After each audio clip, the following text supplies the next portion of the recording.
Order order. अदालत की कार्रवाई शुरू की जाए। मौलाना आजाद हाजिर है। मिस्टर मैजिस्ट्रेट, मैं इस अदालत का वक्त बर्बाद न करते हुए बस इतना कहूंगा कि आज आप और मैं एक बहुत दिलचस्प और इबरत अंगेज तारीख बनाने जा रहे हैं। हमारे हिस्से में ये मुजरिमों का कटघरा है और आपके हिस्से में मैजिस्ट्रेट की कुर्सी। सच तो ये है कि इस काम को अंजाम देने के लिए वो कुर्सी उतनी ही जरूरी है जितना कि ये कटघरा। तो आइए इस यादगार काम को जल्द खत्म कर दें। आने वाला वक्त हमारे इंतजार में है। अभी कुछ दिनों तक ये काम जारी रहेगा, यहां तक कि एक नई अदालत का दरवाजा खुल जाएगा और वो अदालत खुदा के कानून की अदालत होगी और वक्त उसका जज होगा और वही फैसला लिखेगा और उसी का फैसला आखिरी फैसला होगा। मौलाना आजाद की जय, महात्मा गांधी की जय, मौलाना आजाद की जय, महात्मा गांधी की जय, मौलाना आजाद की। Order order. क्या यही आपका आखिरी बयान है?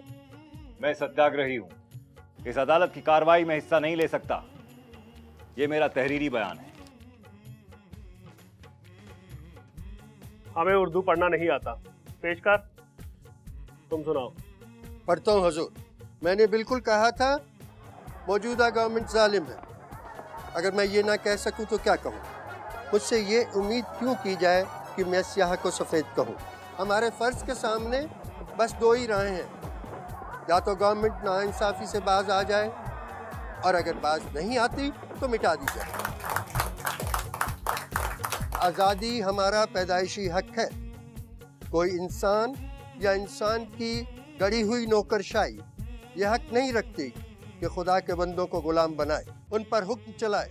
बस इसीलिए मैं मौजूदा हुकूमत को जायज़ नहीं मानता और ये मेरा इंसानी फ़र्ज़ है कि इस गुलामी से मुल्क व कौम को निजात दिलाऊं।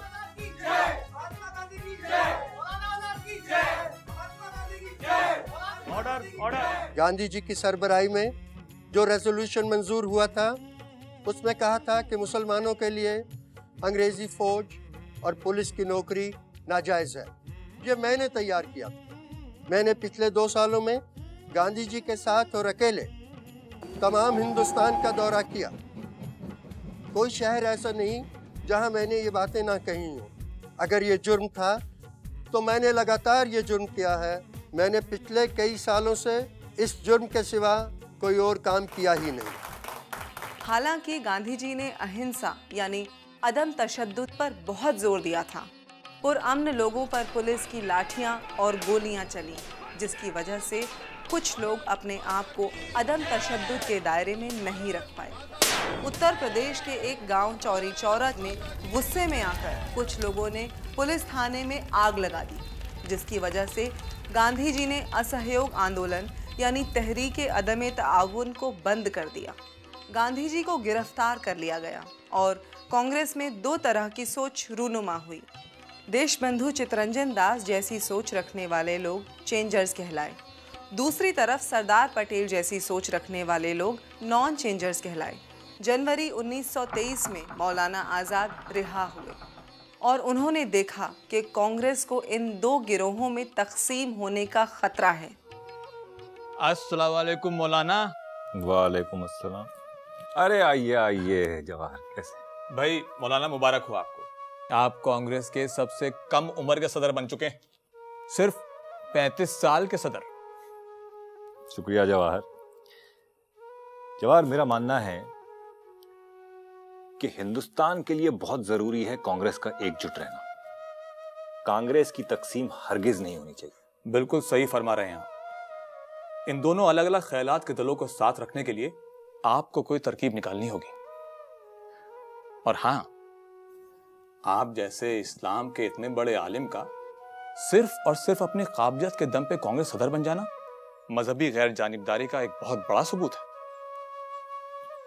जी, और फिर अब के मुस्लिम सूबों में स्वराज पार्टी की कामयाबी इस बात का सबूत है, पहले से कहीं ज्यादा मुसलमान कांग्रेस के साथ है।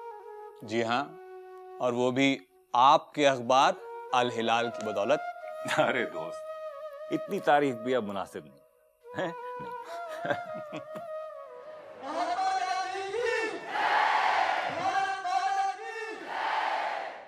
हज़रात, आज ये पहला मौका है कि मैं इस बारे में जुबान खोलता हूं।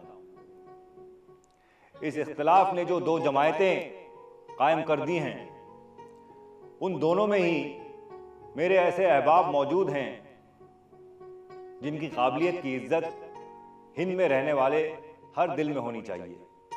ताहम ये बात साफ अर्ज कर दूं, और सबसे पहली बात जो मैं इस इख्तिलाफ के बारे में कहना चाहूंगा वो ये है कि अव्वल रोज से ही इसे जो अहमियत फरीकैन की जानिब से दी गई है, मैं इस बात को कहने की जुर्रत कर सकता हूं कि दरअसल हमारी तमाम मुश्किलात का हल सिर्फ इस एक गलती में छुपा हुआ है। चेंजर और नॉन चेंजर का ये मसला हरगिज ऐसा ना था कि जिसकी वजह से हम अपना इत्तेहाद, अपनी सरगर्मी, अपना सब कुछ जो हमने अब तक हासिल किया है खतरे में डाल दें। मेरी नाचीज राय में हमारा आइंदा तर्ज अमल ये होना चाहिए कि एक तरफ तो हमारी एक जमात काउंसिलों में शामिल हो जाए और दूसरी तरफ बाहर रहकर सरगर्मियां जारी रहें। ऑल इंडिया कांग्रेस कमेटी दोनों की निगरानी करे। और बाहर का काम क्या हो, तामीरी प्रोग्रामों में हिंदू मुस्लिम इत्तेहाद का काम जोरों शोरों से शुरू होना चाहिए। मौजूदा हालात ऐसे हैं कि एक तरफ कहा जा रहा है कि हिंदुओं को मुसलमानों से बचाओ और दूसरी तरफ कहा जा रहा है कि मुसलमानों को हिंदुओं से बचाओ। अब जब हिंदुओं और मुसलमानों की हिफाजत की पुकार बुलंद हो रही है तो जाहिर है ये बदनसीब हिंदुस्तान की हिफाजत का बलबला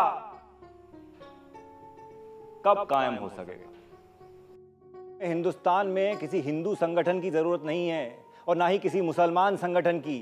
हमें सिर्फ एक संगठन की जरूरत है और वो ये इंडियन नेशनल कांग्रेस है।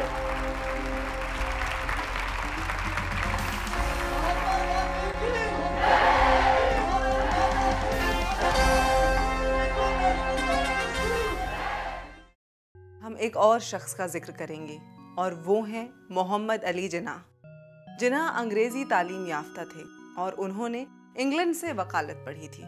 वो कांग्रेस के रहनुमा थे और उन्होंने 1905 में बंगाल की तकसीम के खिलाफ आवाज़ उठाई थी।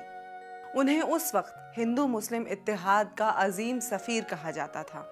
गांधी जी की रहनुमाई में जब कांग्रेस ने तहरीके अदम ताउन का रास्ता अपनाया तो जिन्नाह ने कांग्रेस छोड़ दी थी। कांग्रेस छोड़ने की उन्होंने एक और वजह बताई और वो थी कि उन्हें सियासी तौर पर मजहबी मामलात उठाना सही नहीं लगता था और कांग्रेस ने उनके हिसाब से खिलाफत का मसला उठाकर गलत किया था। तहरीके अदम ताउन के बाद जब स्वराज पार्टी ने चुनाव लड़ा तो जिन्नाह ने अपनी एक और सियासी जमात बनाई जिसका नाम था इंडिपेंडेंट पार्टी, क्योंकि इस दौरान कांग्रेस ने कानूनी रास्ते इख्तियार कर लिए थे। जिन्नाह की इंडिपेंडेंट पार्टी और कांग्रेस के बीच रिश्ते अच्छे रहे, पर ये देखते हुए कि मजहबी सियासत के जरिए अवाम को अपने साथ जोड़ना बहुत आसान था, जिन्नाह मुस्लिम लीग में ज़्यादा दिलचस्पी लेने लगे। 1928 में बरतानवी हुकूमत ने हिंदुस्तान के कानून में तब्दीलियां लाने के लिए एक कमीशन भेजा जिसके लीडर थे सर जॉन साइमन। कमीशन में एक भी हिंदुस्तानी नहीं था, इसलिए उसके खिलाफ कांग्रेस, मुस्लिम लीग और सभी पार्टियों ने जुलूस निकाले। ऐसे ही एक जुलूस में लाला लाजपत राय शहीद हो गए। अंग्रेज़ों को दिखाने के लिए कि हिंदुस्तानी अपने लिए अपने कानून खुद तय कर सकते हैं, पंडित मोतीलाल नेहरू की सदारत में सभी हिंदुस्तानी जमातों के नुमाइंदे एक कॉन्फ्रेंस में मिले। मुस्लिम लीग की तरफ से मोहम्मद अली जिन्नाह ने पहली बार फ़िरका परस्त मांगें रखी जिनकी कांग्रेस ने जमकर मुखालफत की। मौलाना आज़ाद और दूसरे कांग्रेसी मुसलमान रहनुमाओं ने साफ साफ इन मांगों को गलत करार दिया। ये देखकर कि वो अपनी मांगें मनवाने में नाकामयाब रहे, जिन्नाह हिंदुस्तानी सियासत छोड़कर लंदन में वकालत करने चले गए। 1929 में कांग्रेस की पंडित जवाहरलाल नेहरू की सदारत में लाहौर में मीटिंग हुई और उसने मुकम्मल आज़ादी की मांग की और उसे पाने के लिए समाजी हुक्मदूली की तहरीक का ऐलान किया। जिसकी शुरुआत महात्मा गांधी ने अहमदाबाद से दांडी नाम के गांव तक पैदल सफर करके की। दांडी में उन्होंने समंदरी पानी से नमक बनाकर अंग्रेजी हुकूमत का कानून तोड़ा। तहरीक ने जोर पकड़ा और मौलाना आज़ाद ने मेरठ में एक तकरीर की। इस तकरीर की वजह से मौलाना आज़ाद को एक बार फिर गिरफ्तार कर लिया गया, इस बार 1.5 साल के लिए। 1931 में वायसराय लॉर्ड इरविन ने महात्मा गांधी को बातचीत के लिए बुलाया। बातचीत का नतीजा ये निकला कि कांग्रेस ने कुछ अरसे के लिए तहरीक को रोक दिया। गांधी जी को कांग्रेस ने अपना नुमाइंदा बनाकर दूसरी गोलमेज कॉन्फ्रेंस में भेजा। कुछ सालों बाद अंग्रेज सरकार ने गवर्नमेंट ऑफ इंडिया एक्ट 1935 लागू किया, जिसके तहत हिंदुस्तान के सूबों को काफ़ी आज़ादी दे दी गई और हिंदुस्तानियों को इंतखाब यानी चुनाव के जरिए अपने नुमाइंदों को चुनने का और भी बड़ा मौका दिया। मोहम्मद अली जिन्ना कई सालों के बाद लंदन से वापस आकर फिरका परस्ती के नारे जोरों से लगाने लगे। जब इंतखाबात हुए, मुसलमान सूबों में भी मुस्लिम लीग की शर्मनाक हार हुई। उत्तर प्रदेश में मुस्लिम लीग को कई सीटें मिली और वो भी बहुत हद तक एक गलतफहमी की वजह से। यूपी में काफी भारी तादाद में लोगों ने मुस्लिम लीग की हिमायत की है, क्योंकि उनको ये गलतफहमी हो गई थी कि कांग्रेस मुस्लिम लीग के साथ मिलकर काम कर रही है। जी, और इसी वजह से शायद उन्हें काफी वोट भी मिले। मोहम्मद अली जिन्ना वैसे नहीं रहे जैसे वो कांग्रेस में हुआ करते थे। उनके रवैये में काफी तब्दीली आ गई है। इससे हमें आगे चल के नुकसान भी हो सकता है। बावजूद इसके हम कह सकते हैं कि उत्तर प्रदेश में हमें मुस्लिम लीग के साथ इश्तराक करना चाहिए, क्योंकि इससे फिरका परस्ती को कमजोर करने में मदद मिलेगी। जी, मैं भी आपकी इस बात से इत्तेफाक रखता हूँ। लखनऊ गया था और इस नतीजे पे पहुंचा हूँ कि यूपी में मुस्लिम लीग के 2 सबसे अहम रहनुमा चौधरी खलीफुज़्ज़मा और नवाब इस्माइल खान, दोनों को वजारत में शामिल करने की जरूरत होगी। और किसी भी सूरत में 9 में से 7 वजीर तो कांग्रेस के ही होंगे। मुझे लगता है मुस्लिम लीग को एक वजारत देना ही काफी होगा। नहीं, देखिए, ऐसी गलती मत कीजिएगा। दोनों को शामिल नहीं किया तो कोई भी सरकार में शामिल नहीं होगा और मुस्लिम लीग हमारी सख्त मुखालिफ बल्कि दुश्मन बन जाएगी। मेरी बात मानिए, वरना कांग्रेस और मुस्लिम लीग का इत्तेहाद टूट जाएगा। नाजरीन, हुआ वही जिसका डर था। मौलाना आज़ाद की बात को नजरअंदाज कर दिया गया। कांग्रेस और मुस्लिम लीग का आपसी इत्तेहाद टूट गया, मुआहदा खत्म हो गया और मुस्लिम लीग कांग्रेस की सख्त दुश्मन बन गई। मेरे मुसलमान भाइयों, कांग्रेस एक सेकुलर कौमी तंजीम होने का दावा करती है, लेकिन हकीकत में वो एक हिंदू तंजीम है जो मुसलमानों पर जुल्म करती है। हाल ही में कांग्रेस इक्तदार के हलकों में फसादात कसरत ले रहे हैं। हमारी रिपोर्ट में कांग्रेस की पोल खोली गई है। कुछ मुसलमानों की मौजूदगी कांग्रेस को कौमी तंजीम बनाने के लिए काफी नहीं है। मुस्लिम लीग बहुत ही अहमकाना इल्जाम लगा रही है। वो क्या सुभाष? मैंने जिन्ना से कहा, आप अपने बेबुनियाद इल्जामों को साबित करो और अगर साबित हो गए तो मैं कांग्रेस छोड़ दूंगा। जिन्ना साहब कहने लगे कि मुसलमान कांग्रेस से किसी तरह के इंसाफ या गैर जानिबदारी की उम्मीद नहीं करते। देखिए, हम और हमारे जैसे बेशुमार मुसलमान उन्हें संजीदगी से लेते ही नहीं, लेकिन जो तालीम याफ्ता नहीं हैं, ना समझ हैं, उन्हें गुमराह किया जाता है। मुस्लिम लीग ने हिंदू मुस्लिम मुनाफरत के बीज बोए हैं, मुसलमानों को धोखा दिया है और फिर उसके बाद मुजरिम कांग्रेस को ठहराते हैं। ये पार्टी हिंदू महासभा जैसी ही है जो 2 फिरकों में नफरत फैलाकर ही जिंदा रह सकती है। आप इन पार्टियों से क्या उम्मीद करते हैं मौलाना? ये पार्टियां अंग्रेजों की बनाई हुई पार्टियां हैं। मौजूदा हालात में कांग्रेस पर फिरका परस्ती के इल्जाम के किसी भी मसले का हल आपको करना चाहिए। आप मुसलमानों के खास रहनुमा हैं। आप दिफा करेंगे तो कांग्रेस अपने आप को गैर जानिबदार आसानी से साबित कर सकती है। क्या उम्दा ख्याल है जवाहर जी। मौलाना साहब इस काम के लिए बहुत ही मुनासिब आदमी है। देखिए, मुल्क के इत्तेहाद और तरक्की के लिए मुझसे जो कुछ बन पाएगा मैं जरूर करूंगा। मौलाना आज़ाद की शख्सियत की सबसे बड़ी खूबी ये थी कि वो लोगों में बातचीत के जरिए इत्तेफाक पैदा कर देते। इसीलिए 1940 में गांधी जी ने उन्हें कांग्रेस की सदारत की जिम्मेदारी दूसरी बार पेश की।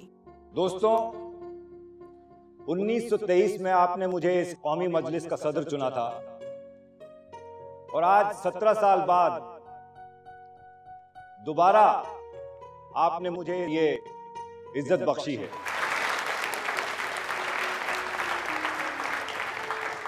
अगर कुतुब मीनार पर आकर कोई फरिश्ता यह ऐलान कर दे कि हिंदू मुस्लिम इत्तेहाद की कीमत पर हिंदुस्तान को जल्द स्वराज मिल जाएगा, तो मुझे ऐसा स्वराज नामंजूर है, क्योंकि स्वराज न मिलने से सिर्फ हिंदुस्तानियों का नुकसान होगा, लेकिन हिंदू मुस्लिम इत्तेहाद टूटने पर पूरी इंसानियत का नुकसान होगा। आज हमारी कामयाबियों का दारोमदार 3 चीजों पर है: इत्तेहाद, नज़्म नस्क और गांधी जी की रहनुमाई पर एतमाद।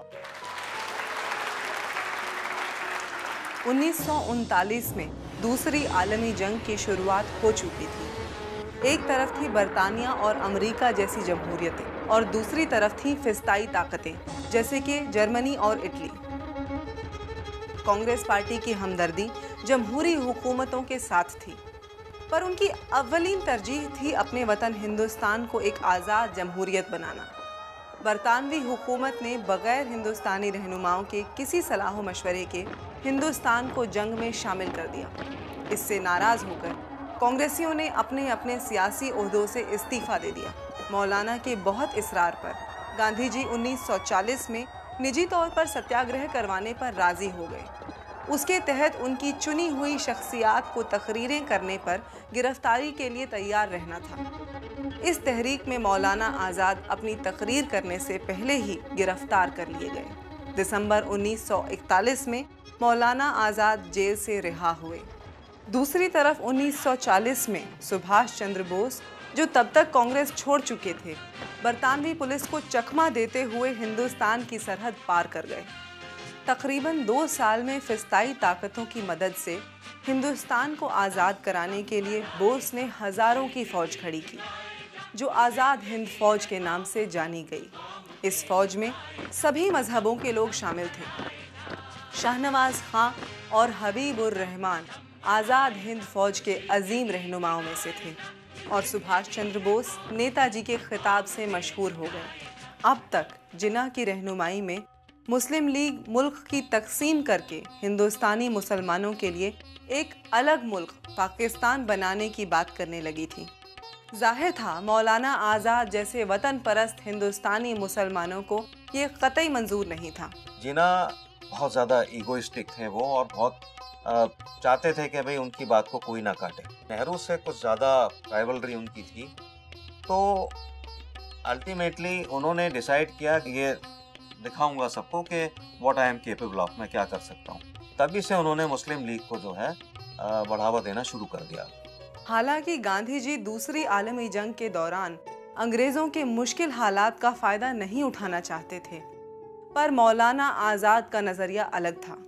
उनका ख्याल था कि अगर आज़ादी पाने के लिए जंग में शरीक होना भी पड़े तो वो मुनासिब होगा, और इसी सिलसिले में कांग्रेस के सदर की हैसियत से मौलाना की क्रिप्स से बातचीत हुई।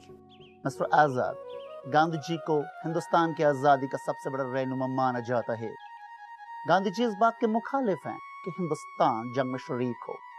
दूसरी तरफ आप कांग्रेस के प्रेसिडेंट होने की हैसियत से हिंदुस्तान को इस जंग में शरीक करने के लिए आमादा कर सकते हैं।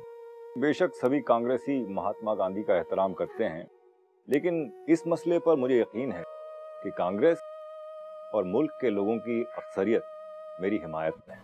मुझे आपकी बात सुन के बहुत खुशी मिली मिस्टर आज़ाद। क्या आप इस मामले में एक पॉलिसी बनाने को तैयार हैं जिसके तहत जरूरत पड़ने पे आपके मुल्क के बालिग अशखास जंग में शामिल होने के लिए तैयार रहें? लेकिन पहले मैं जरा बाकी कांग्रेस के रहनुमाओं से सलाह मशवरा करूंगा और दोबारा आपसे इस बारे में मुलाकात करूंगा। शुक्रिया। मौलाना अपने साथियों से मशवरा करके क्रिप्स से दोबारा मिलने पहुंचे। मिस्टर आज़ाद, पिछली बार भी आप चाय पी के नहीं गए थे। या लीजिए आपकी फेवरेट चाय। जी शुक्रिया।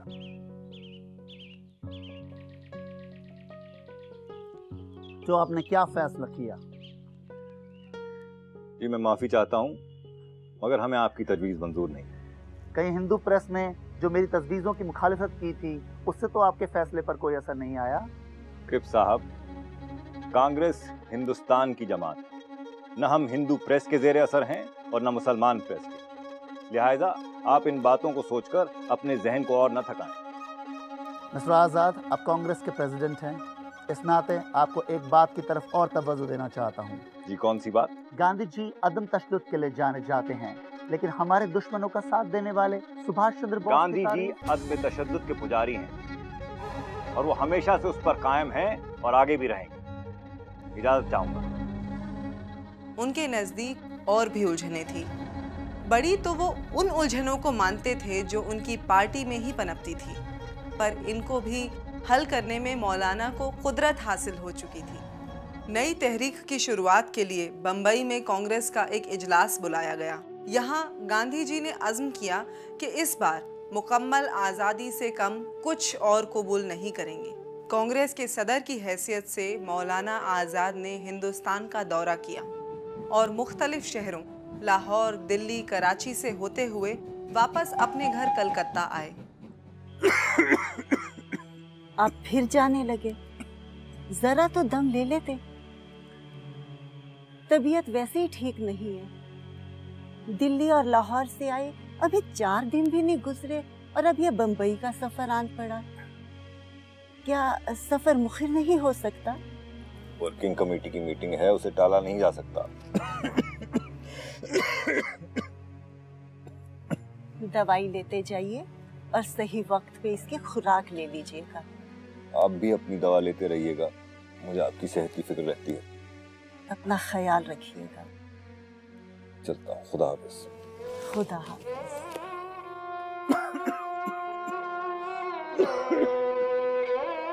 खुदा हाफिज। और मौलाना को बम्बई में भूला भाई देसाई के घर से गिरफ्तार कर लिया गया। साथ ही अलग अलग मकामात से गिरफ्तार करके पंडित जवाहरलाल नेहरू, आसफ अली और डॉक्टर सैयद महमूद को कमिश्नर के पास लाया गया। रेलवे स्टेशन पास ही में है, बस कुछ ही देर में हमें यहाँ से रुखसत किया जाएगा। मौलाना, क्या आपको पता है कि गांधी जी भी लाए गए और दूसरे कमरे में रखे गए? अच्छा, पर अफसोस कि हुकूमत हमें उनसे मिलने नहीं देगी। ये आप लोग को कहाँ ले जा रहे हैं? इन रहनुमाओं की गिरफ्तारी के खिलाफ बाहर भीड़ नारे लगा रही है। तमाम हुजूम पर लाठी चार्ज करके उनको कंट्रोल करो। तुम लाठी चार्ज नहीं कर सकते। जवाहर सही फरमा रहे हैं, लाठी चार्ज की कोई जरूरत नहीं। जनाब वाला, मुझे सख्त अफसोस है, मगर मुझे इन बातों का हुक्म दिया गया है और मैं इन पर अमल करने के लिए मजबूर हूँ। एक और आसान तरीका है, आप हम लोगों को जल्द से जल्द इस शहर के बाहर ले जाइए। लोग रफ्ता रफ्ता खामोश हो जाएंगे। ले जाइए इन सबको, छालिए छालिए। अरुणा, अपनी सेहत को नजरअंदाज मत करना। आप मेरी फिक्र मत कीजिएगा। और हाँ, आजादी की जंग बरकरार रहेगी। जय हिंद। जय हिंद। चलिए।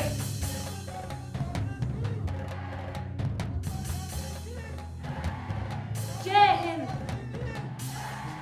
ये उलझने, गिरफ्तारियां, इसका किसी को खौफ नहीं था।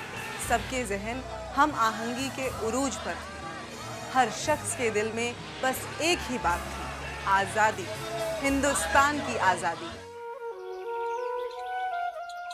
पहली रात के बाद तो लगता है नींद भी हमसे खफा है।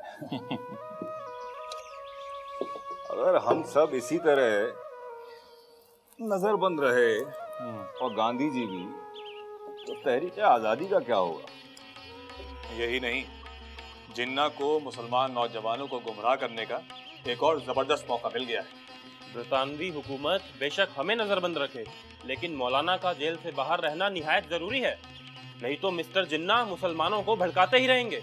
लेकिन अब ये लालची खुदगर्ज अंग्रेज हुकूमत हिंदुस्तानियों को नहीं दबा सकेगी। अभी सुभाष को देख लो, उसने अपनी आज़ाद हिंद फौज का ऐलान कर दिया और जहाँ तक मैं सुभाष को जानता हूँ, अंग्रेजी हुकूमत के नाक में दम करके ही रहेगा। मौलाना आज़ाद का कलम जब उठता था, रवां दवां होता था। जिस मौजू पर लिखते थे तो उसका पूरा हक अदा करते थे। अहमदनगर जेल में उन्होंने जो कुछ लिखा वो उनकी किताब गुबारे खातिर में शामिल हुआ। जंगल के मोर को कभी बागों और चमन की जरूरत नहीं होती। जहां कहीं अपने परों को खोल देगा एक चमनिस्तान खिलेगा। कैद खाने की चार दीवारियों के अंदर भी सूरज चमकता है और चांदनी रातों ने कभी कैदियों और गैर कैदियों में इम्तियाज नहीं किया। जिस कैद खाने में सुबह रोज मुस्कुराती हो, शफक हर रोज निखरे, परिंदे हर सुबह शाम चहकें, ऐसे में कैद खाने में होने पर भी अपने आप को ऐशो मतानियत के सामानों से खाली क्यों समझ लिया जाए। अगर दुनिया की सारी मसनूई खुशनुमाइयां ओझल हो गईं तो हो जाएं। सुबह अब भी हर रोज मुस्कुराएगी, चांदनी अब भी जलवा फरोशियां करेगी। हम अपने से बाहर सारी चीजें ढूंढते रहेंगे मगर अपने खोए हुए दिल को कभी नहीं ढूंढेंगे। मैं आपको बतलाऊं इस राह में मेरी कामरानियों का राज क्या है। लोग हमेशा खोज में लगे रहते हैं कि जिंदगी को बड़े बड़े कामों के लिए काम में लाएं, लेकिन ये नहीं जानते कि यहाँ एक सबसे बड़ा काम खुद जिंदगी है। यहाँ इससे ज्यादा आसान काम कोई ना हुआ कि मर जाइए, और इससे ज्यादा मुश्किल काम कोई ना हुआ कि जिंदा रहिए। मैं दिल को मरने नहीं देता, कोई हालत हो, इसकी कोई तड़प कभी धीमी नहीं पड़ेगी। मैं जानता हूं कि यहां जिंदगी की सारी रौनकें इसी मैं कदाए खलबत के दम से हैं। ये उजड़ा और सारी दुनिया उजड़ गई। वाह मौलाना, आप लिखते जाइए, मैं पढ़ता जाता हूं।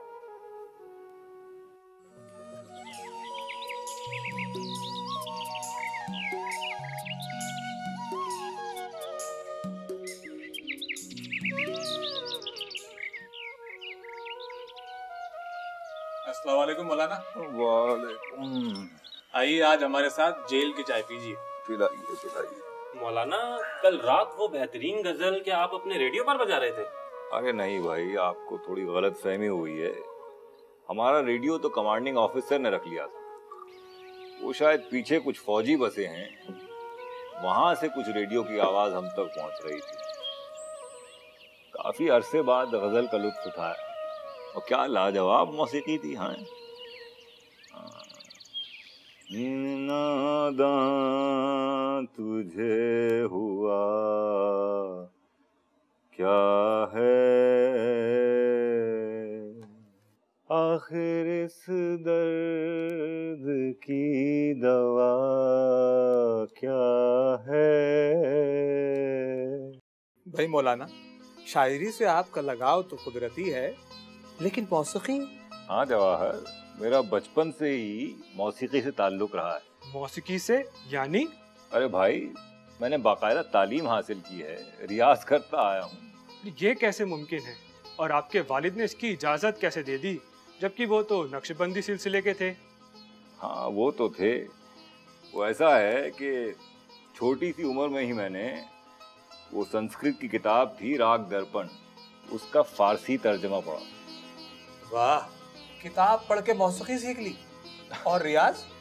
ये तो आप सही कह रहे हैं, किताब पढ़ के तो मौसीकी सीखी नहीं जा सकती, उस्ताद की जरूरत होती है। मतलब आपका इल्म अधूरा ही रह गया? नहीं नहीं, मेरे वालिद के एक मुरीद हुआ करते थे, मसीद खान, खानदानी गवैये थे। अगरचे उन्होंने अपना पेशा छोड़ दिया था, लेकिन फिर भी मैं अब्बू की नजर से बचकर दूसरों के घर में जाकर मुसलसल 4-5 साल तक उनसे तालीम हासिल करता था। मौलाना जी, ये आपका टेलीग्राम आया है।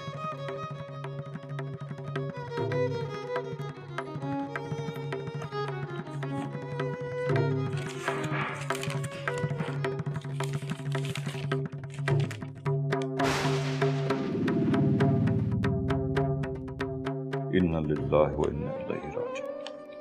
क्या हुआ मौलाना, किसका तार है?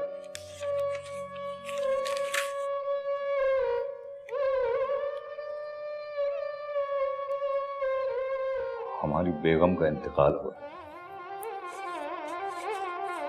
कलकत्ते से तार आया है।